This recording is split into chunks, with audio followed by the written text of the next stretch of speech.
Dr. Zane again. This is part two of my review of the history of FA. So we've talked about Watson and the Allen article. Allen was published in '64, and now we come to the very seminal work in 1968 by Baer, Wolf, and Risley, Some Current Dimensions of Applied Behavior Analysis. Now I know you've read this article before, and it is a very important article in our field.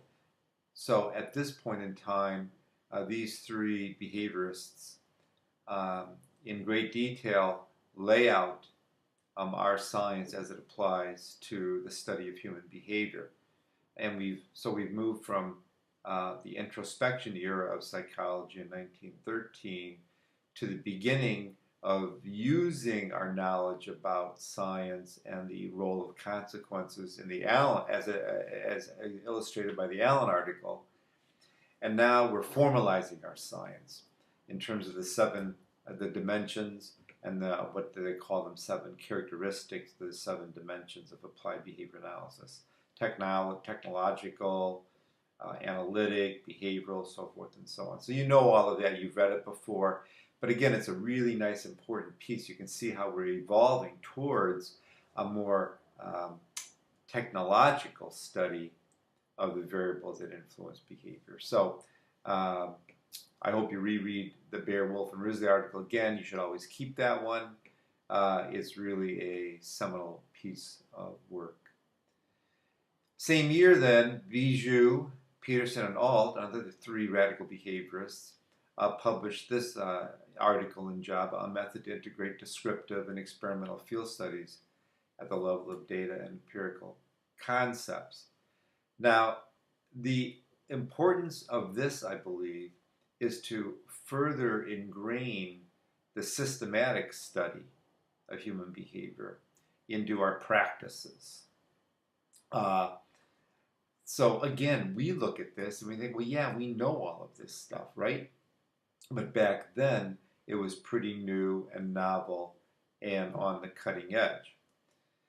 So Bijou et al. Are talking about capturing what's going on now in a behavioral context and identifying the variables, the set of variables that can influence behavior. So you'll see on page 177, they define the situation in which a study is conducted.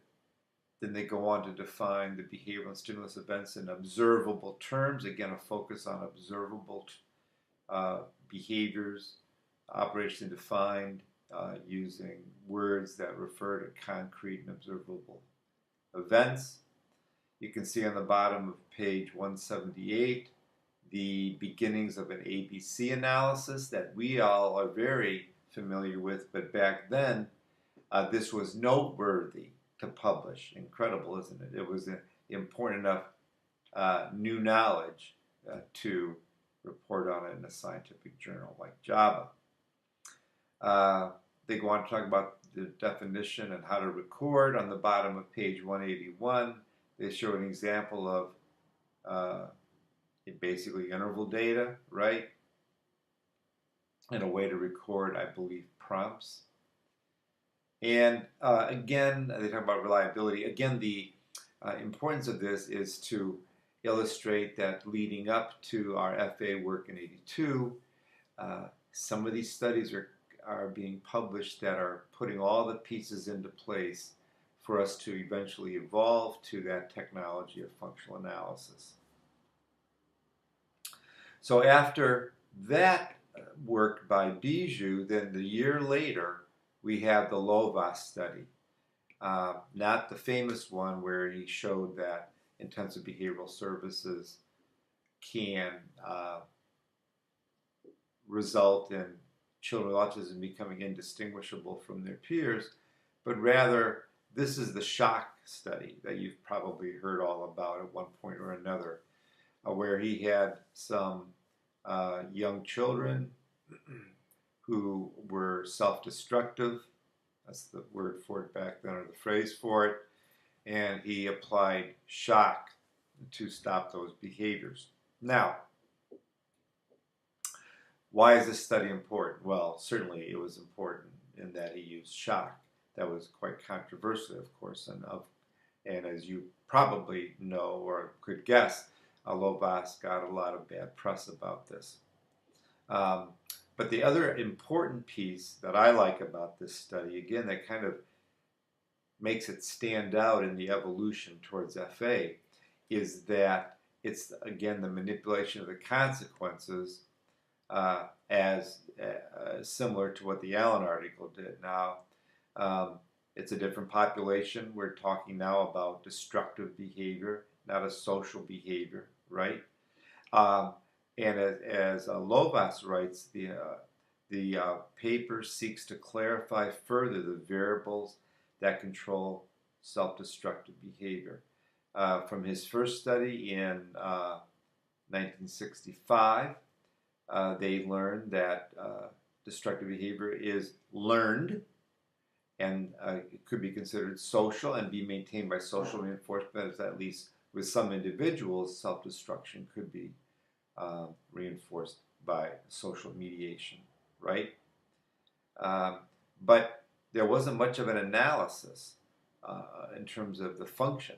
Again, in the Allen study and the Lovaas study, really they don't care. They're not at the point of assessing what the function is, right? That's another thing to keep in mind here.